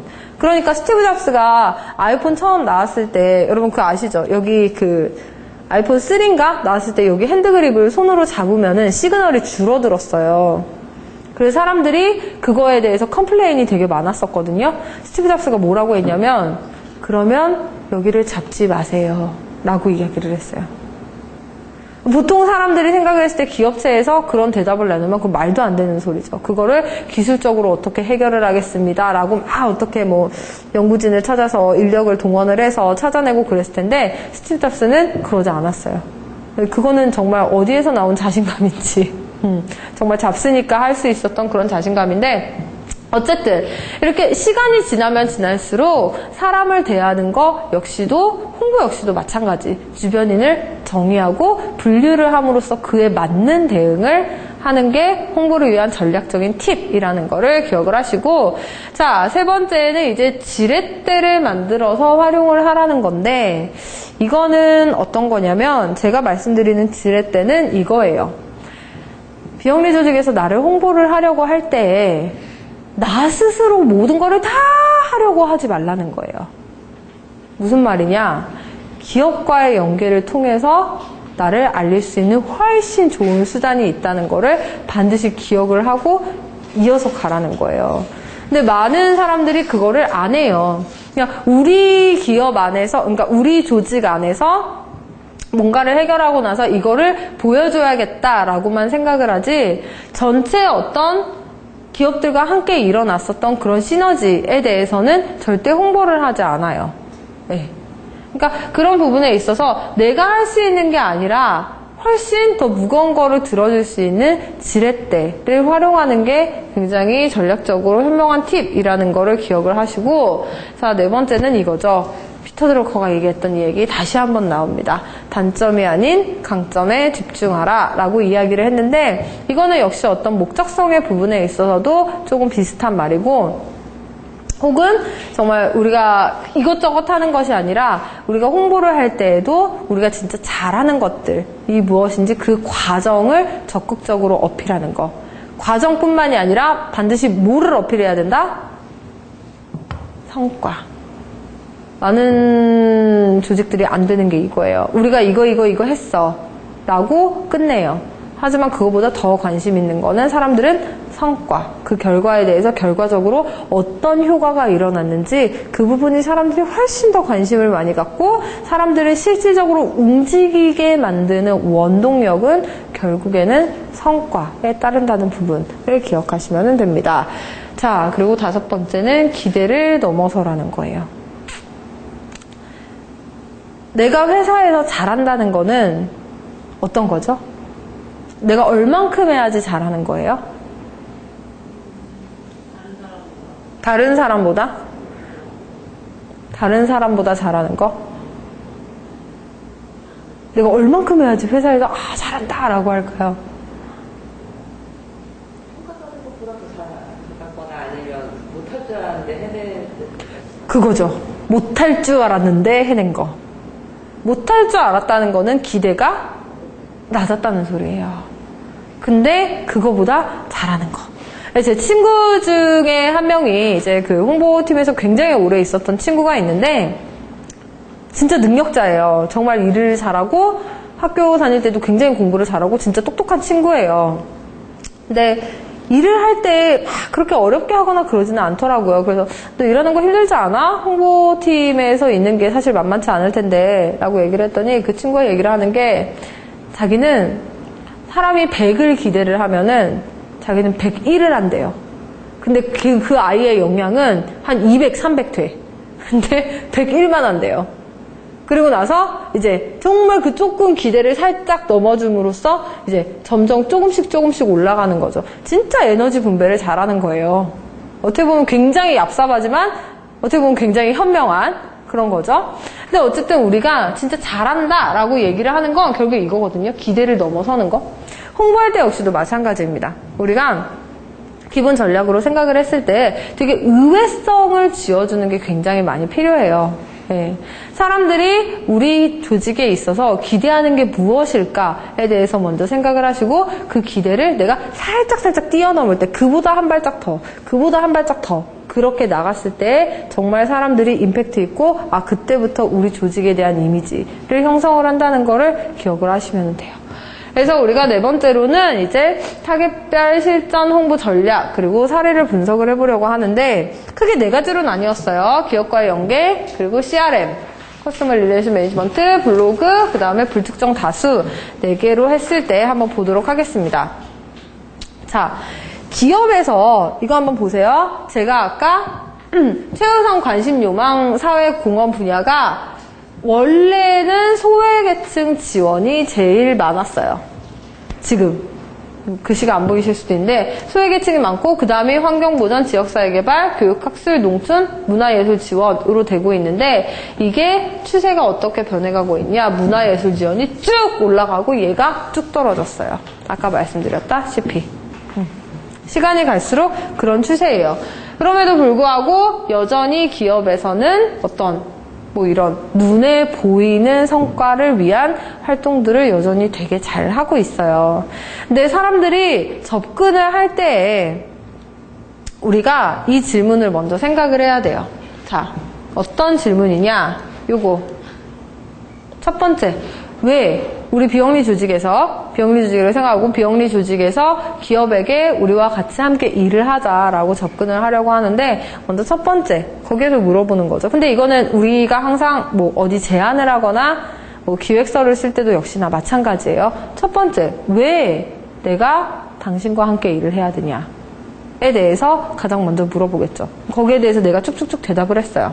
근데 그렇다면 유사한 기업들이 여러 가지가 있는데 그 유사한 기업들 중에서도 왜 내가 너랑 같이 일을 해야 되냐에 대한 그 질문, 그거에 대한 답을 내릴 수가 없다면은 사실 우리는 기업으로 갈 때 그 비영리 조직에서 기업에게 오퍼를 던질 때 그거를 쉽게 제안하는 거를 볼 수가 없어요. 그래서 제가 말씀드렸던 게 아까 어떤 거라고 얘기를 했었죠? 시각의 변화예요. 더 이상 우리 비영리 조직에게 투자를 해주고 도움을 달라고 요청을 하는 것이 아니라 결국에 기업의 존재 목적도 비영리 조직이든 영리 조직이든 존재 목적은 결국에는 동일한 거거든요. 그래서 그 사람들을 위한 투자를 해달라는 시각을 여러분들이 전해주셔야 되는데 그러기 위해서는 반드시 윈윈이 되는 구조를 여러분들이 가지고 가셔야 된다는 거죠. 자, 어떻게 접근을 하는지 한번 볼게요.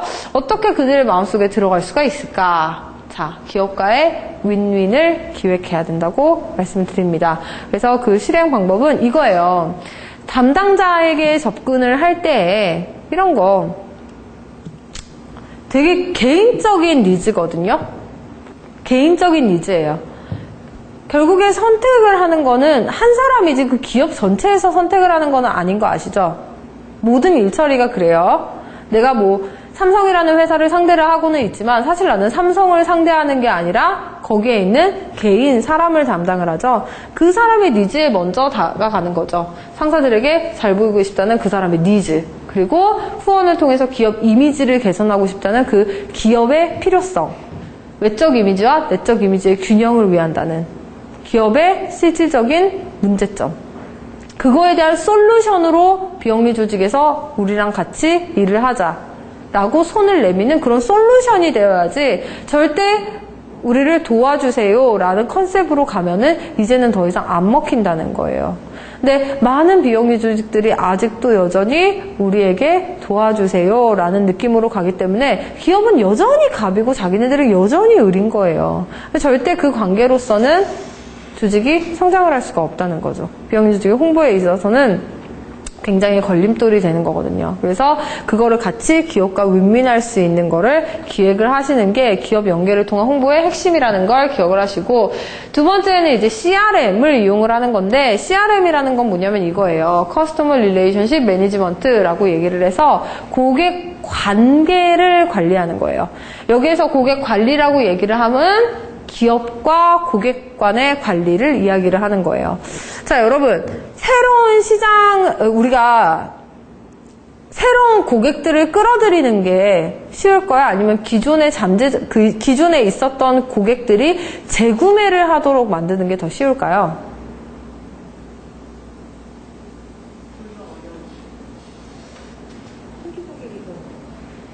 쉬울 것 같아요? 네, 신규 고객이 훨씬 더 어려워요. 네, 기존에 있었던 고객들에게 재구매를 하게 되도록, 그러니까 잠재적으로 아예 로얄티를 만들어서 계속적으로 우리 제품과 함께 나갈 수 있게 만드는 게 훨씬 더 쉬운 방법이에요.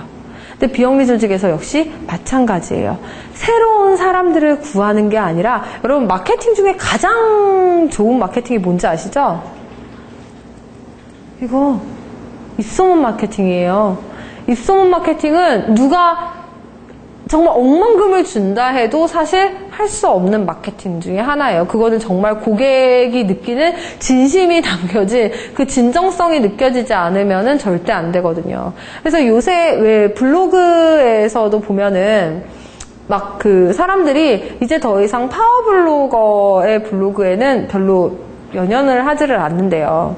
그러니까 그거는 파워블로거 같은 경우에는 아예 뒤에서 스폰을 받는다고 생각을 하기 때문에 오히려 사람들이 뭐 맛집을 찾거나 어떤 제품에 대한 후기를 본다거나 그렇게 할 때 그런 블로거를 피해서 본다고 이야기를 하더라고요. 결국에 보는 거는 진정성이라는 거거든요. 근데 그런 어떤 우리 조직과 계속적으로 같이 소통을 하고 있는 그런 실제적인 그 고객들과의 관리를 계속 이어져 나가는 건데, 자, 이 두 단어의 차이 한번 볼까요? 로직이 있고 코즈가 있어요. 로직은 이성적인 거. 자, 우리가 보통 하면은 말만 되는 거. 사람들에게 뭔가 이야기를 할 때 로직은 그냥 우리가 이거 하세요, 이거 하세요 라고 얘기를 할 때, 커즈, 명분 같은 경우에는 사람들이 실질적으로 일을 하게 만드는 게 바로 명분이라는 거예요. 또 하나, 로직은 설득의 스킬이라면 명분이라는 건 결국에 관계의 스킬이에요. 새로운 사람들한테 접근을 할 때는 로직의 방법이 더 쉬울 수도 있겠지만은 잠재적으로 광고가 아닌 홍보의 관점, 비영리 조직의 홍보의 관점에서 본다면 절대 로직보다 커즈가 훨씬 더 힘을 행사한다는 걸 기억을 하셔야 돼요. 그렇다면은 우리가 이 사례를 보면은 조금 더 쉽게 이해가 가실 수 있을 거예요. 어떻게 하면 우리 단체와 함께하면 명분을 만들 수 있을까? 자, 아세요 혹시? 인앤아웃? 1948년에 버거킹이랑 맥도날드가 생겼어요.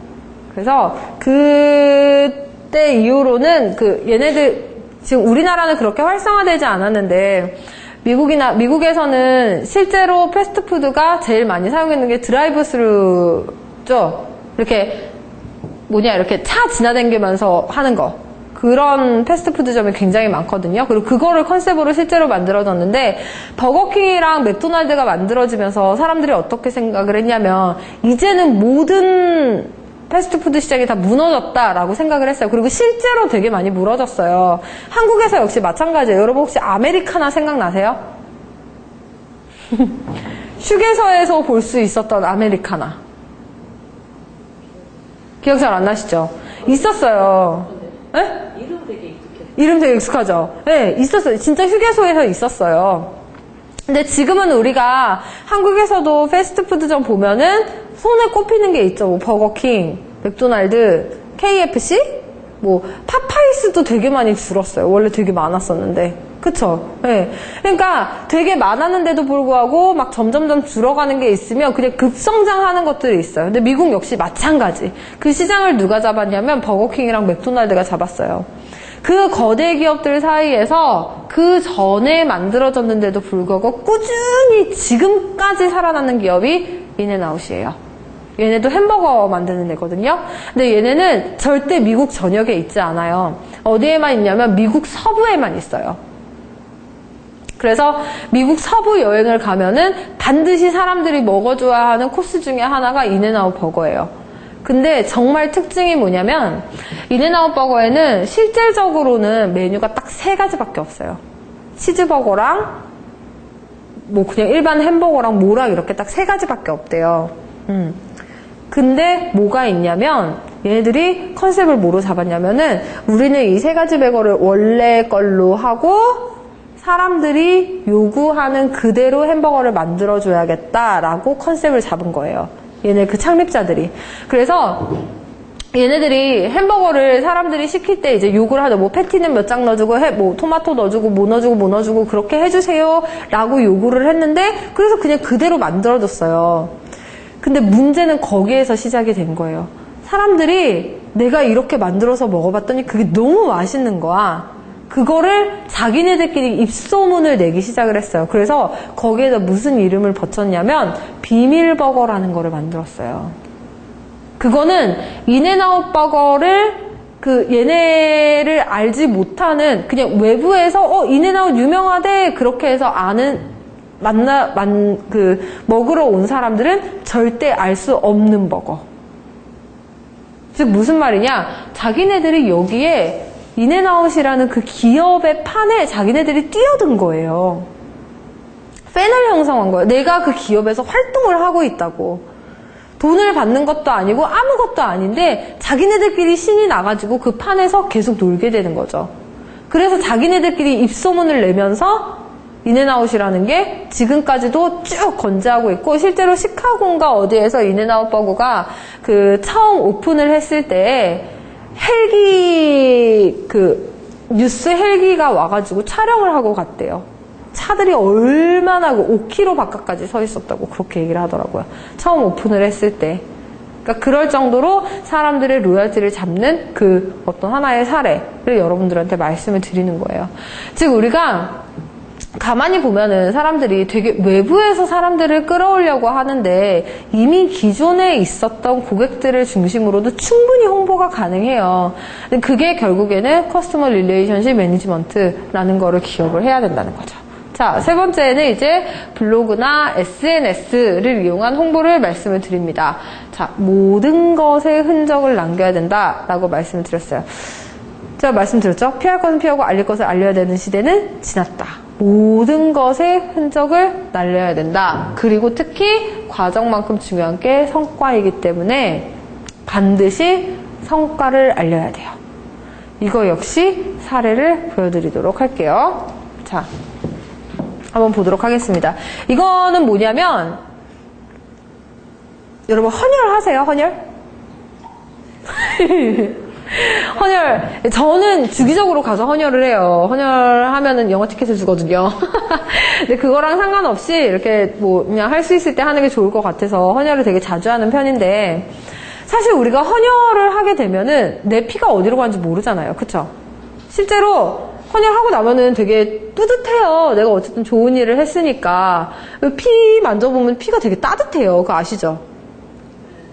바로 빼낸 피기 때문에 난 내 피가 그렇게 따뜻한지 몰랐네. 난 되게 따뜻한 사람인가 봐. 그래서 피 내면 되게 따뜻한데 그 피를 보면서 늘 드는 생각이, 나는 헌혈증을 받아가지고 오기는 하는데 내 피를 과연 누가 쓰지? 누가 쓰게 될까에 대해서 항상 궁금해해요. 근데 어떤 일이 있었냐면은 브라질에서 헌혈 캠페인을 했어요. 사람들이 어쨌든 헌혈을 항상 피는 모자란 상황이고, 그렇게 되다 보니까 막 구입을 하는 상황도 있고 막 이렇잖아요. 그거를 줄이고자 헌혈 캠페인을 벌이기를 시작을 했는데, 이때 어떻게 했냐면 보도록 할게요. 제가 이거를 말씀을 드리는 것보다 보는 게 좋을 것 같아요. 자, 상파울루에서 벌어진 일입니다.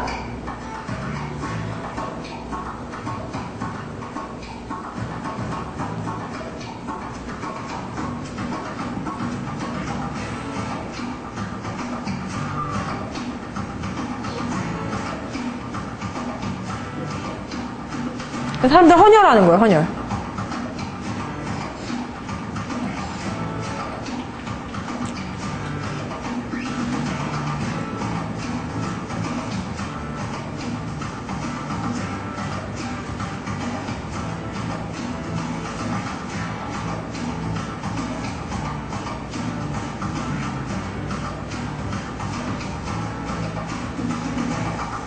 이 QR코드를 붙여주는 거예요, 밴드에다가. 그래서 QR코드를 읽게 되면은 무슨 일이 벌어지는지 한번 볼게요.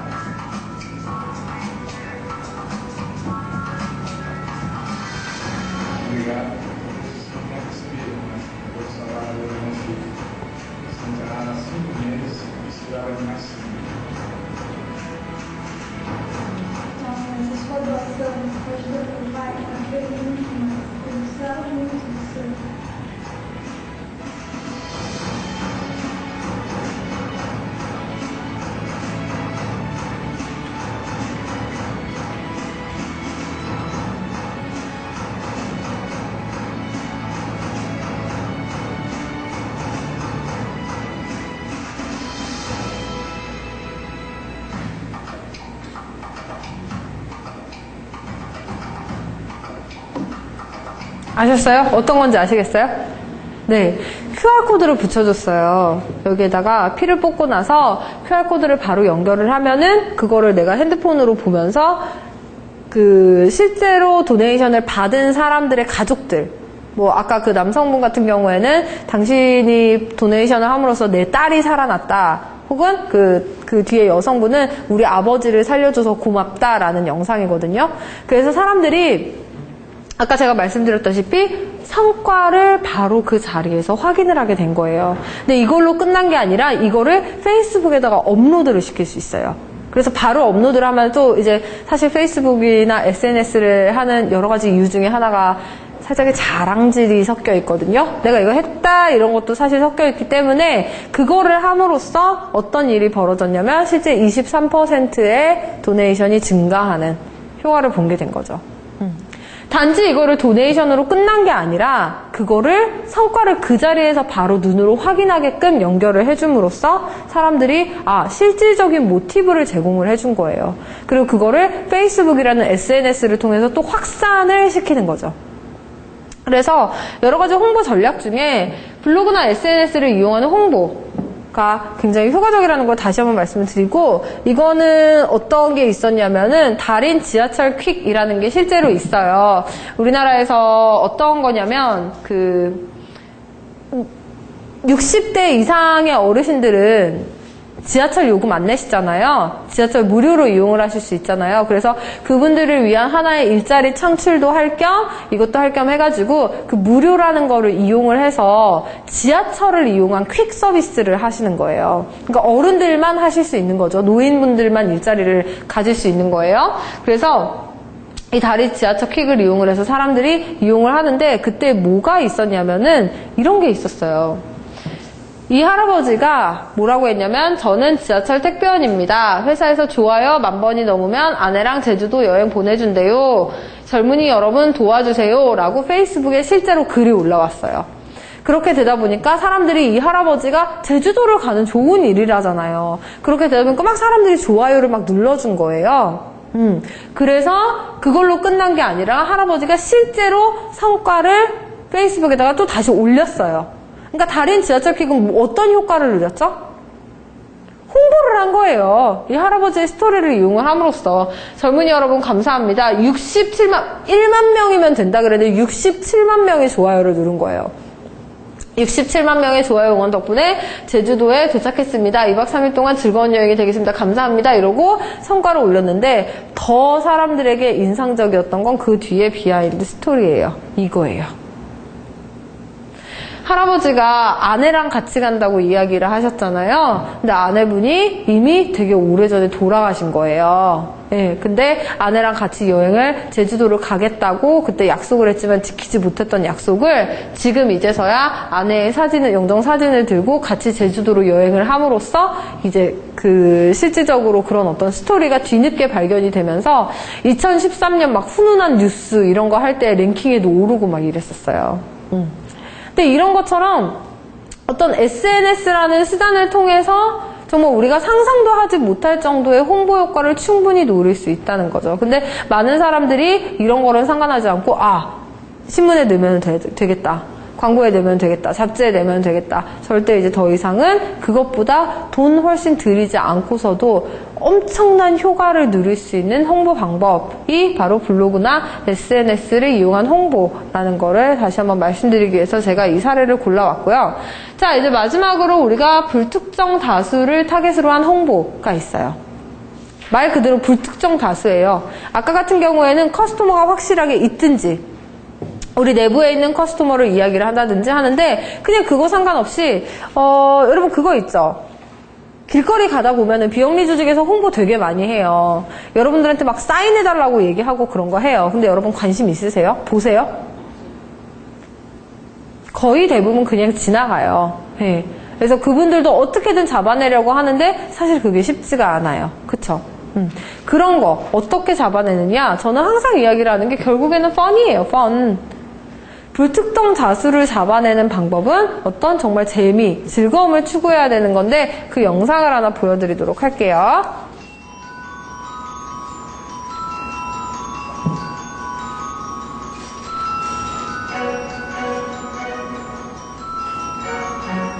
이거는 그 어린이날에 도네이션이에요. 이거 역시 비영리 조직에서 진행을 한 거고 도네이션인데 아프리카 어린이를 도와주는 그런 도네이션을 진행을 했어요.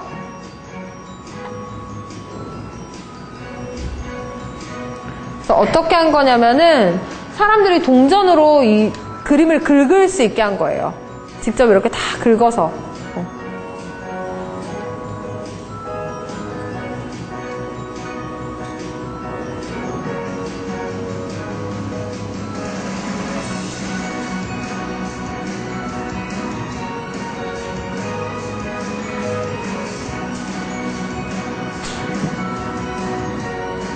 그리고 이거를 모바일, 그 핸드폰에다가도 했어요. 그래서 막 이렇게 긁어서 할 수 있도록.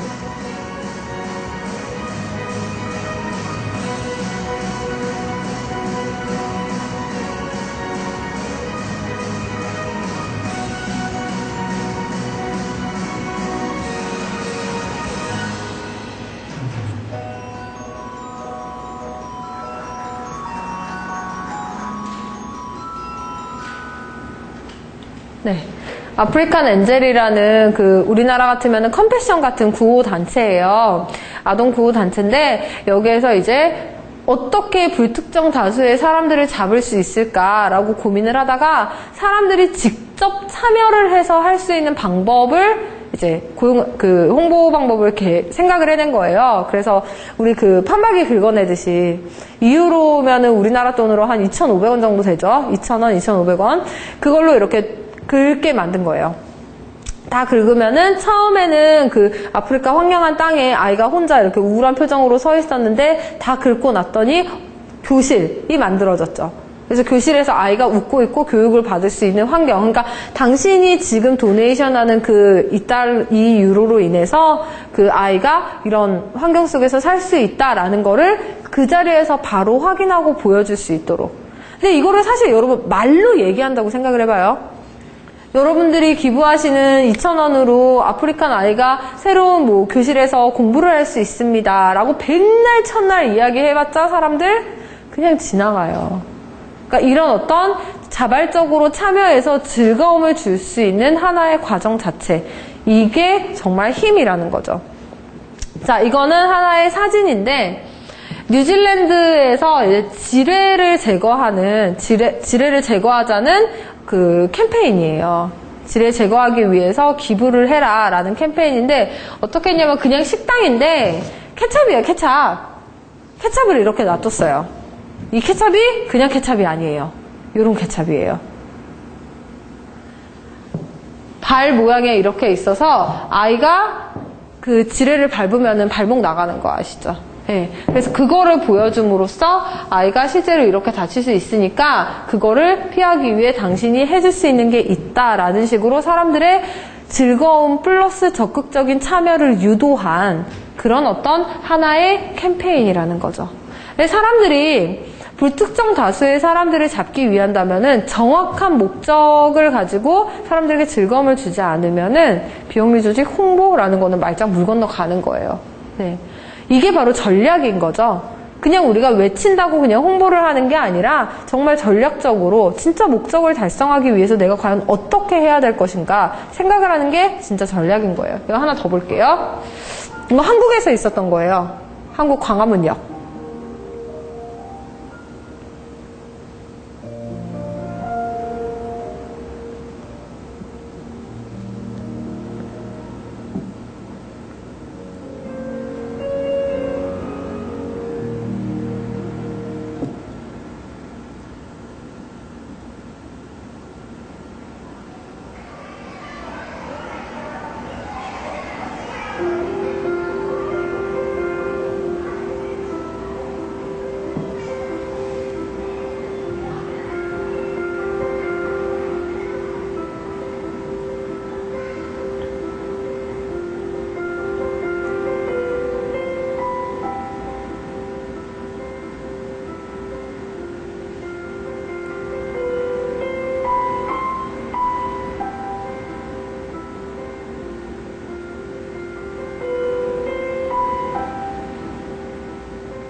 네.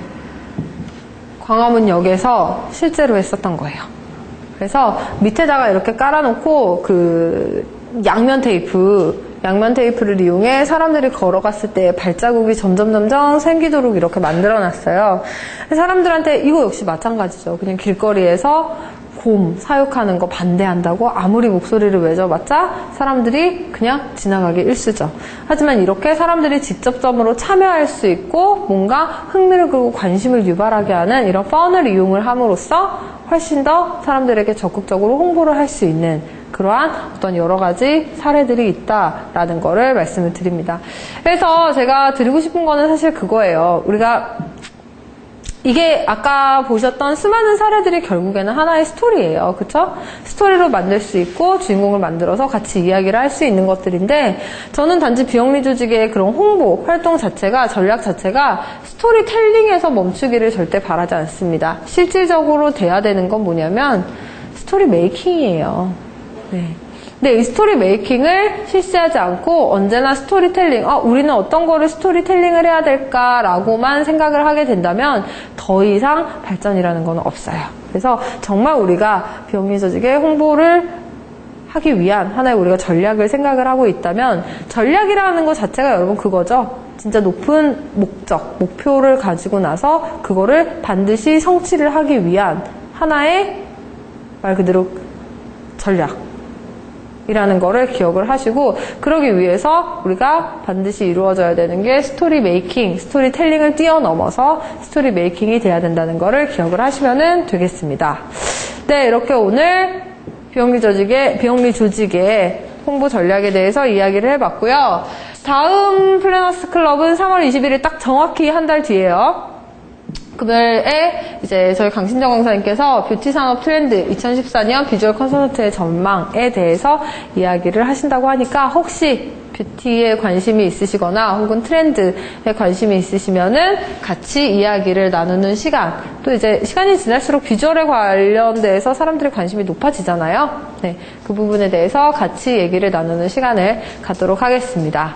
수고하셨습니다.